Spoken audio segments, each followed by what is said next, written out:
It feels like only yesterday I was sitting here talking about all the horrible poll numbers that were coming out for Donald Trump.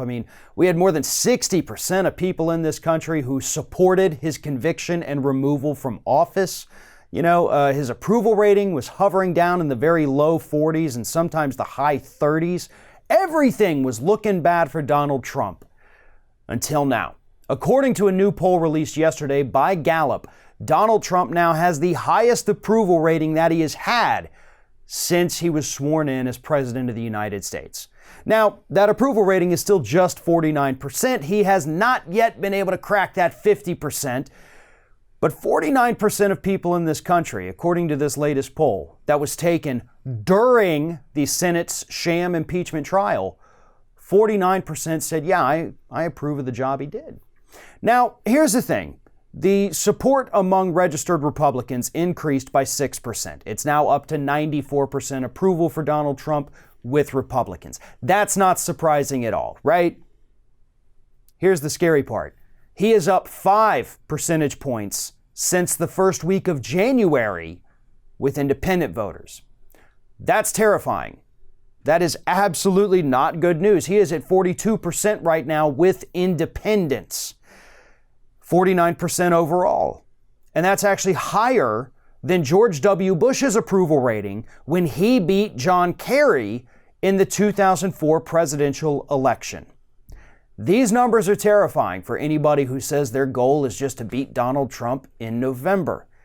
And part of the reason why these poll numbers have increased is because of the impeachment trial.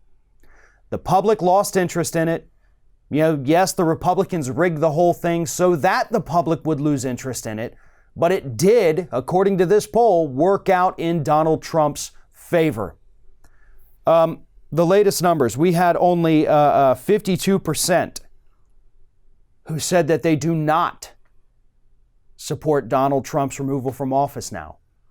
Only 46% said they do support it. That number dropped by about 20 points in 2 weeks. 20 points in 2 weeks. This impeachment momentum has ended for the Democrats and unfortunately picked up for Donald Trump. This is very bad. As I have said repeatedly, the Democrats screwed this up. Yeah, Adam Schiff has gone over to the Senate and he's made some fiery, awesome speeches about how corrupt and horrible Donald Trump is. Clearly, the public didn't care. But more importantly, independent voters didn't care. And at the end of the day, they gained more sympathy for Donald Trump. Most of the public doesn't want him removed from office now.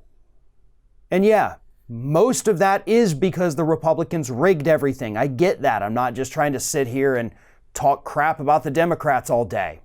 But you have to acknowledge their failures in this particular endeavor. They impeached him in the House of Representatives because he attacked Joe Biden. That's what this was. They could have gone after him for his unlawful detention of migrant children along our southern border. They could have gone after him for all of those financial crimes that Michael Cohen implicated him in during his testimony.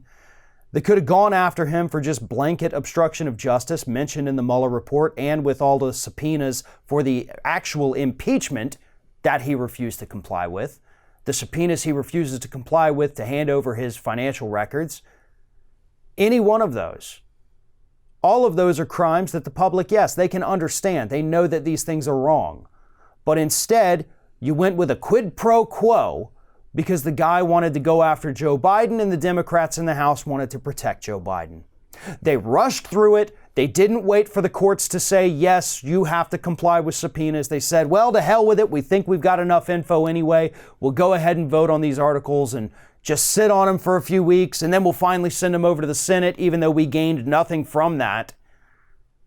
And it all happened too soon. It's over. Donald Trump is about to take his victory lap around this country, a victory lap that is going to last until November, at which point it may be replaced by an even bigger victory lap at this point because of the failures of the Democrats and the obstruction of the Republicans.